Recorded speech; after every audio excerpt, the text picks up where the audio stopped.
आज हम अपनी क्लास में चर्चा करेंगे chapter number 2 class 10th maths का। Chapter number 2 class 10th maths का। चैप्टर 2 क्या है? 2 चैप्टर का नाम है पॉलिनोमियल, जिसको कि हिंदी में कहते हैं बहुपद। क्या कहते हैं? बहुपद। बहुपद होता क्या है? बहुपद एक सिंपल सीधा जिसमें बहु का मतलब बहुत सारे, पद का मतलब पद, ऐसे समीकरण जिसमें बहुत सारे पद हो, वो क्या कहलाता है? बहुपद कहलाता है। बहुपद कहते किसे है? उनको जानने के लिए सबसे पहले जानना क्या जरूरी है कि समीकरण होते क्या है, चर व अचर क्या होती है, चर संख्या क्या होती है, अचर संख्या क्या होती है, चर संख्या क्या होती है, अचर संख्या क्या होती है। चर संख्याएं अगर ये इंग्लिश के अल्फ़ाबेट 1 A to लेके Z तक यूज हो मैथ्स में, इंग्लिश के अल्फ़ाबेट अगर ये मैथ्स में यूज हो तो इस इंग्लिश अल्फ़ाबेट को उसमें क्या कहेंगे? चर कहेंगे। एग्जाम्पल के तौर पर जैसे मैंने लिखा 2x + 3। अब मैं पूछूं इसमें वेरिएबल कौन सा है? चर को इंग्लिश में कहते हैं वेरिएबल। चर कौन सा है? तो इसमें x क्या है? एक प्रकार का चर है। x क्या है? चर है। अब अचर क्या है? मैथमेटिक जो भी नंबर है वो मैथ्स में तो यूज होती है, उनको क्या कहते हैं? अचर कहते हैं। अचर कहते हैं। चर किसे कहते हैं? वापस सुन लेना, इंग्लिश के वेरिएबल को कहते हैं चर, जबकि मैथमेटिक वेरिएबल को क्या कहते हैं? मैथमेटिक जो वेरिएबल है उनको कहते हैं अचर। अचर और चर, वेरिएबल का मीन्स होता है चर, वेरिएबल का मीन्स होता है चर, जबकि नॉन वेरिएबल का मीन्स होता है अचर। नॉन वेरिएबल का मीन्स अचर। अब ये चर व अचर के संग्रह जो होते हैं, चर व अचर के संग्रह को कहते हैं आपके पास बहुपद। चर व अचर के संग्रह को क्या कहते हैं? बहुपद कह सकते हैं। क्या कह सकते हैं? बहुपद कह सकते हैं। अब इन बहुपद की क्या करेंगे? हम चर्चा करेंगे। बहुपद के बारे में हम चर्चा करेंगे। बहुपद आया कहाँ से, इसके बारे में है क्या, अब इसके बारे में हम चर्चा करेंगे। सबसे पहले मैं कोई भी बहुपद एक एक करके इस पार्ट की जो 10th के अकॉर्डिंग चैप्टर में डेफिनेशन, ये चैप्टर 10th बेसिक जो है इस चैप्टर का 10th में भी है 9th में भी है।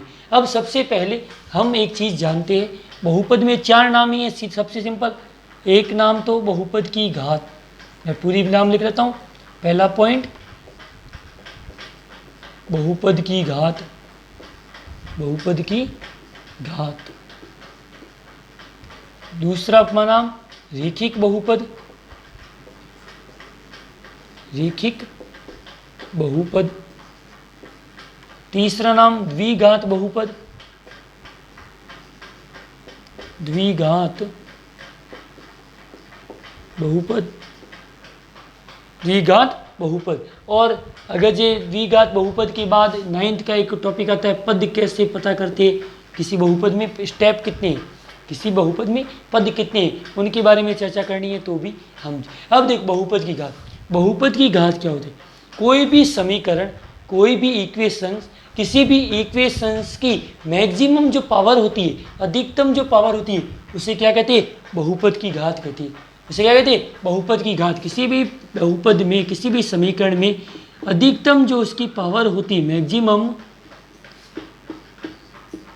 पावर, वो उसकी क्या कहलाती है? बहुपद की घात कहलाती है। बहुपद की घात के लिए सबसे एग्जाम्पल दिया मैंने, जैसे x³ + 3x² + 2x + 1। अब मैं पूछा बहुपद, इस बहुपद की पावर क्या है, तो इस बहुपद की पावर के बारे में सीधे चर्चा करनी है। तो इस बहुपद में सबसे अधिक बार क्या आ रहा है? 3, तो बहुपद की पावर कितनी होगी? इसकी पावर सीधा आंसर आ गया हमारे पास, इस बहुपद की पावर होगी 3। सीधी हमारे पास आंसर आना चाहिए, बहुपद की घात कितनी आ गई? 3। अब मैं कहूँ रेखिक बहुपद कैसे कहती है?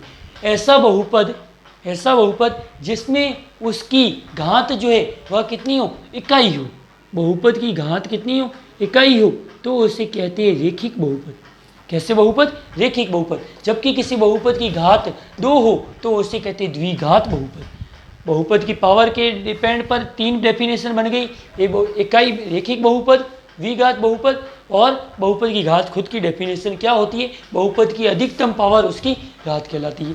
फिर तुम्हारे पास ये आ गया, बहुपद की घात के बारे में चर्चा कर ली। फिर मैं कहूँ कि किसी भी बहुपद में पद की चर्चा कैसे की, इस देखो जैसे मैंने लिखा x+1, अब पूछा कि इसमें पद कितने, तो तुम कहोगे एक पद दो पद, इस ये कितने पद है, द्विपद है। कितने पद, द्विपद है। अगर किसी बहुपद में मैं ये लिखूं तो इसमें पद कितने, एक दो और तीन, तो इसमें लिखोगे आप त्रिपद है। कितने पद है, त्रिपद। जितने बहुपद में स्टेप होते वही उसके पद कहलाते हैं।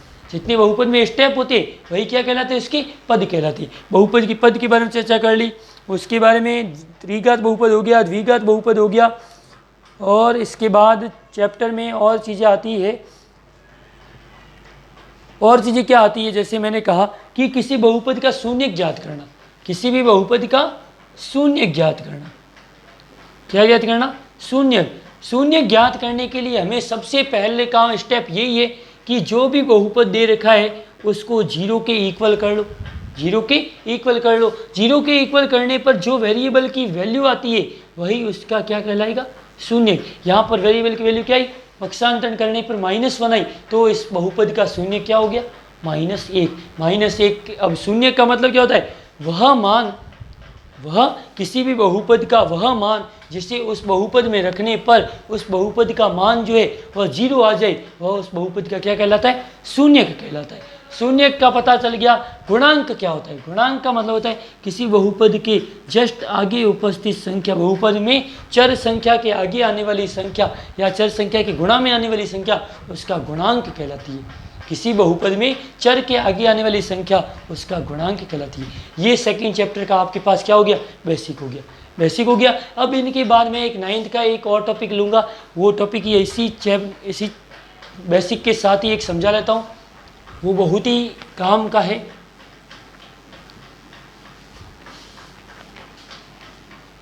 अब देखो जैसे मैंने लिखा एक द्विघात समीकरण, क्या लिखा, x² + 2x + 3 या फिर x² + 2x + 1 कर लिया, x² + 2x + 1 कर लिया। मैं दो एग्जाम्पल लिख रहा हूँ, एक ये लिखा, एक लिखा ये, दो एग्जाम्पल, जिसमें से सिंपल वाला मैं तुम पर डिपेंड कर रहा हूँ, तुम पर रख रहा हूँ, जबकि भारी वाला मैं समझा रहा हूँ खुद। अब देखो किस तरीके से इसका आंसर निकालते। तुम्हें सबसे पहले द्विघात समीकरण में मेरे ज्ञात करना है शून्य। शून्य ज्ञात करने के लिए जो भी इक्वेशन होती है उसको करना है किसके इक्वल, जीरो के इक्वल। उसको करना है किसके इक्वल, जीरो के इक्वल। जीरो के इक्वल करने के बाद, जीरो के इक्वल करने के, जीरो के इक्वल करने के बाद हमें क्या करना, इस बीच वाली संख्या के टुकड़े करने, बीच वाली संख्या के टुकड़े करने। अब टुकड़े किस हिसाब से करने, कभी भी जब द्विघात समीकरण होता है उस द्विघात समीकरण का व्यापक रूप होता है ये, द्विघात समीकरण का व्यापक रूप होता है ये। जब इस द्विघात समीकरण के हमें शून्य के ज्ञात करने हो, जब द्विघात समीकरण के शून्य ज्ञात करने हो, तो हमें क्या क्या चीज़ें ध्यान रखनी है, उसको सबसे पहले हमें सबसे पहले पहली और लास्ट डिजिट का करना है multiply. First and last digit का क्या करना है, मल्टीप्लाई। मल्टीप्लाई करने के बाद देखते हैं हमारा आंसर क्या आता है, 2x² है। इसमें क्या है, 2x²। मतलब बीच वाली संख्या के ऐसे टुकड़े करने हैं, वापस सुनना, बीच वाली संख्या के ऐसे टुकड़े करने हैं कि उन टुकड़ों के गुणा का आंसर, उन टुकड़ों का गुणा, टुकड़ों का गुणा, जैसे इसके टुकड़े कर लिए मैंने 2x + 1x, उन टुकड़ों का गुणा उस संख्या के, कौन सी, पहली और अंतिम संख्या के गुणा के बराबर आना चाहिए।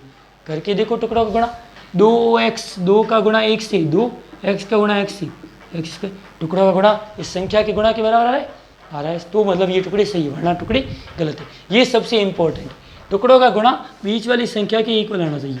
ये आ गया बीच वाली संख्या के इक्वल, टुकड़े क्या हो गए, 2x हो गया, 1 हो गया 1x, बाकी वाला जैसा है वैसा का वैसा लिख लिया। अब तुम्हें क्या करना है, इन दोनों में क्या करना है, कॉमन लेना है। कॉमन का मतलब दोनों में सेम संख्या कौन सी आ रही है, इसका पता करने के लिए मैं इसको इस तरीके से लिख सकता हूँ, x को डबल टाइम प्लस ले गया 2 × x + 1 × x। इस डॉट का मतलब होता है मल्टीप्लाई, ध्यान रखना।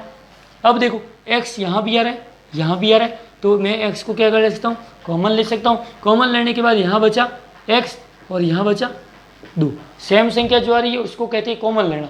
अब इन दोनों में कॉमन क्या रहा है, कुछ कॉमन नहीं आ रहा तो 1 आता है, 1 आता है तो बचा क्या, x प्लस 2। और एक सबसे इम्पोर्टेंट, यहाँ वाली चीज़ सेम और यहाँ वाली संख्या सेम होनी चाहिए, वरना तुम्हारा आंसर किया हुआ गलत है। अब देखो ये दोनों सेम है तो हमें क्या कर लिया, दोनों को कर लिया, दोनों में से x प्लस 2 को अलग कर लिया और बचा क्या, x प्लस 1 इक्वल के रख लिया 0 के। अब एक बार इसको 0 के बराबर रखना, एक बार इसको 0 के बराबर, x प्लस 2 को 0 के बराबर, x प्लस 1 को भी 0 के बराबर। x प्लस 2 को जब 0 के बराबर रखा तो आंसर आया -2, x प्लस 1 को 0 के बराबर रखा तो आया कितना, -1। ये हमारे पास क्या आ गए, इनके आंसर आ गए, मतलब इनके शून्यक जो है वह हमारे पास 2। और इन साइन का ध्यान रखना, ये इम्प्लाइज का साइन या इसको कहते हैं या का साइन, इसको कहते हैं या का साइन।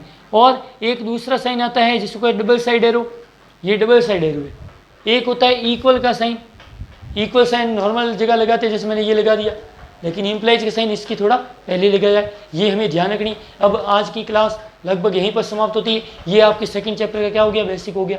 बेसिक समझने के साथ साथ मैंने इन क्वेश्चनों को भी चर्चा कर ली जो कि 9 से रिलेटेड है और 10th में वापस ये आएंगी, इसलिए मैंने इन क्वेश्चनों को भी समझा दिया। ये आपकी और वीडियो को लाइक और सब्सक्राइब जरूर करिएगा ताकि नेक्स्ट वीडियो की अपडेट मिलती रहे। साथ ही साथ आपको अच्छे से अच्छे वीडियो जो कि किसी भी क्लास पर उपलब्ध सिंपली नहीं होते, मैंने उनको एक अच्छे तरीके से आपको समझा देता हूँ। आप वीडियो को लाइक एंड सब्सक्राइब करना मत भूलिएगा और शेयर तो सबसे ज़्यादा कीजिए ताकि ये चैनल को भी ज़्यादा से ज़्यादा वेरिएबल मिले, और जितना ज़्यादा चैनल वेरीफाई होता है उतना ही ज़्यादा आपको भी फ़ायदा होता है।